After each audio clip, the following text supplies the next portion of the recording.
Hello and welcome to Newsclick. Today we have with us D. Raghunandan from Delhi Science Forum, and we'll discuss the issue of the odd and even number experiment that the Delhi government has tried. Raghu, it seems to have been an unqualified success in terms of the response it has received. Quite. In fact, it's been one of the surprises of the odd-even order that Delhiites seem to have taken to it enthusiastically. To the extent that, as you say, the fines and the violations have been very little. People have started carpooling. People who used to drive in their cars have now shifted to the metro or to other forms of public transport. And they seem to have responded with great enthusiasm towards this, which I think would surprise Delhiwalas, who are normally used to a rather cynical citizenry in Delhi, and one which is prone to violate rather than obey. You know, the interesting part is, before this odd-even experiment, people really thought that it will fail.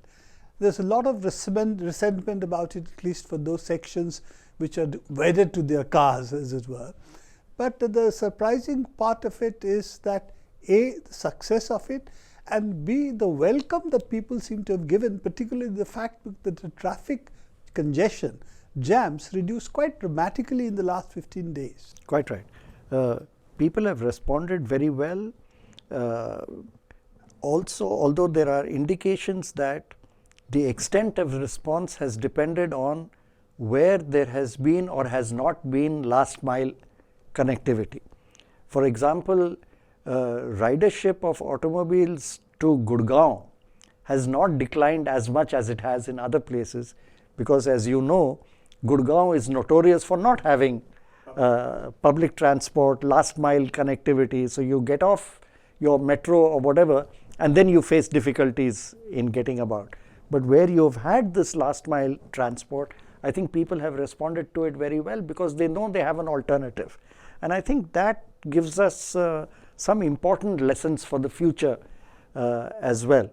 But in terms of compliance with this, it makes me wonder whether the Delhi government, which seems to have made up its mind that this will remain only for the trial period till the 15th of Jan, has not been premature in declaring that they will not continue this after 15 January.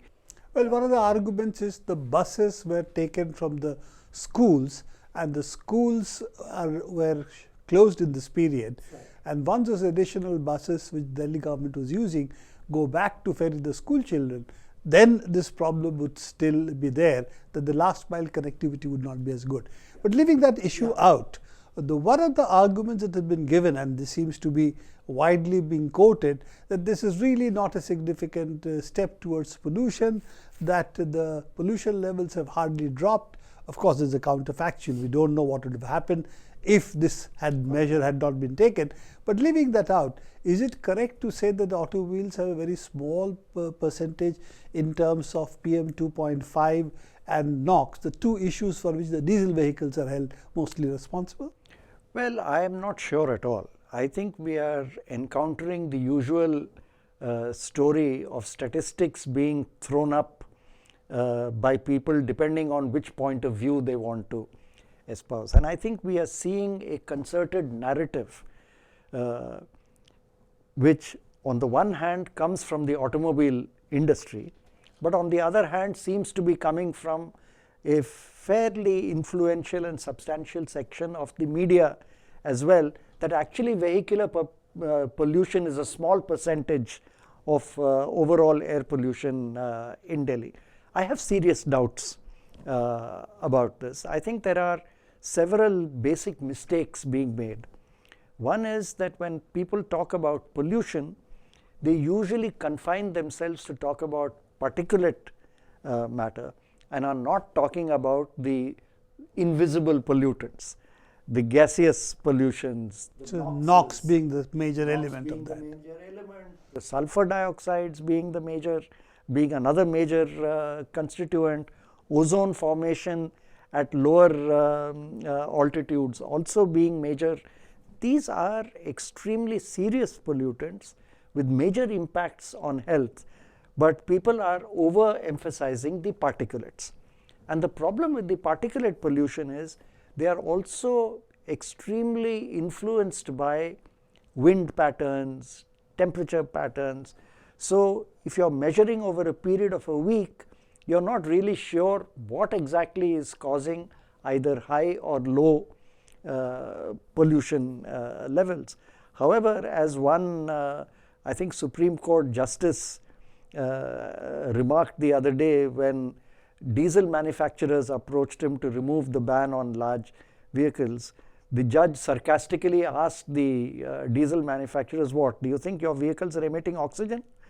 I mean, if you tell me that they are non-polluting vehicles, it will be a surprising thing. Also, it would take a longer time span to see, because the vehicular pollution doesn't settle down in a day.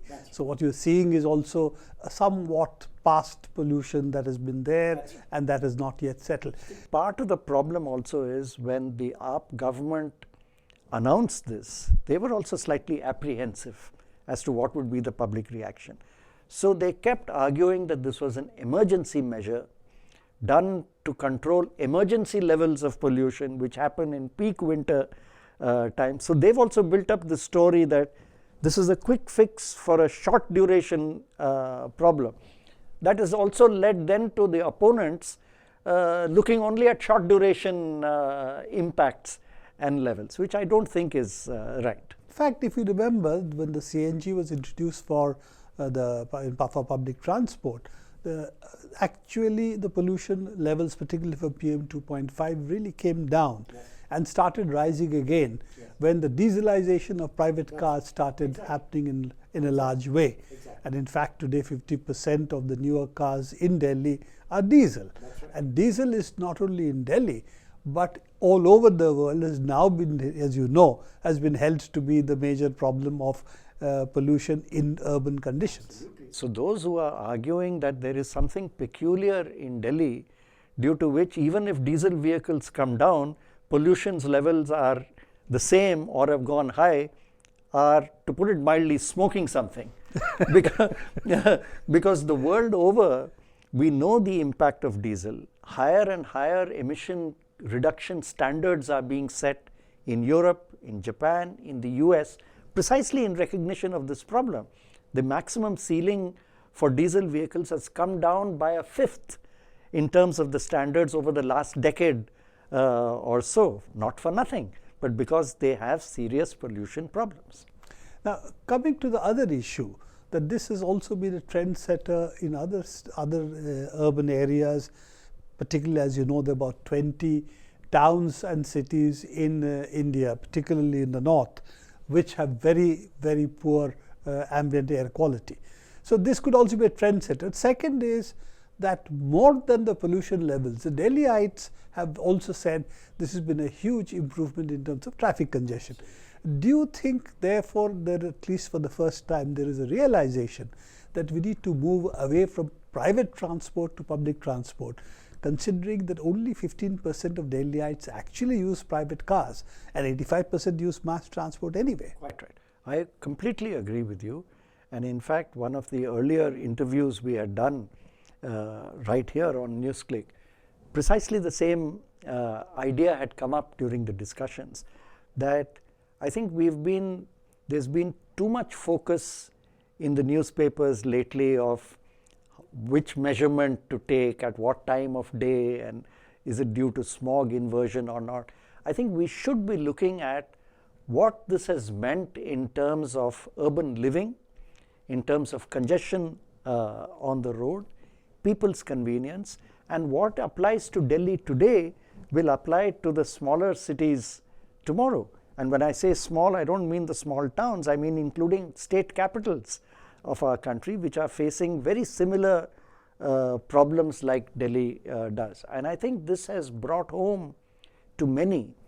The upper middle classes in Delhi probably never thought that they could do without their personal vehicles. Having tried this and seen that there are other viable modes of transport is an extremely positive signal, and shows that A, if you reduced congestion on the road, it's feasible, that people can actually get around, mobility would be better, that it's good for health as well as good for you, and it also pushes in policy terms the need for far greater attention and investment in public transport than we have done so far.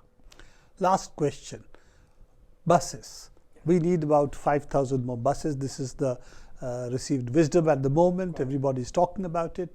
But the major bottleneck seems to be DDA, who is not providing land for the depots. Any comments on that? Yeah, absolutely. I think it is the task of the DDA as the land management agency to find this land and to provide it. I don't think there is a problem, because when they want to build flats or malls or shopping complexes, they find it.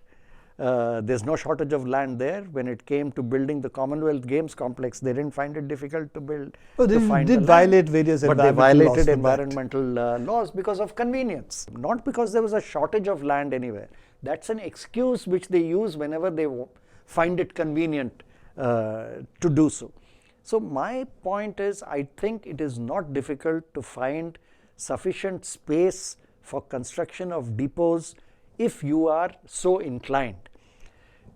Delhi has had no problems in finding out and carving out space for roads, for flyovers, for all kinds of amenities aimed at the passenger vehicle segment. If there is a will, you will be able to find it. Amazingly, Delhi has more road length per 100,000 population than the cities of Paris or London, which goes to show how much we have emphasized personal transport rather than public transport. I think if we do go for public transport, reduce the number of cars on the road, it will be a great benefit to this country, and particularly I think it will be a great benefit for the more than 70% of the traveling public in Delhi which uses mass public transport like buses and the metro. Thank you very much, Raghu, for this. We will keep following what's happening on the larger debate, private versus public transport, mass transport, what kind of cities we want, and finally what happens further in this odd-even experiment. Thank you very much. Thank you.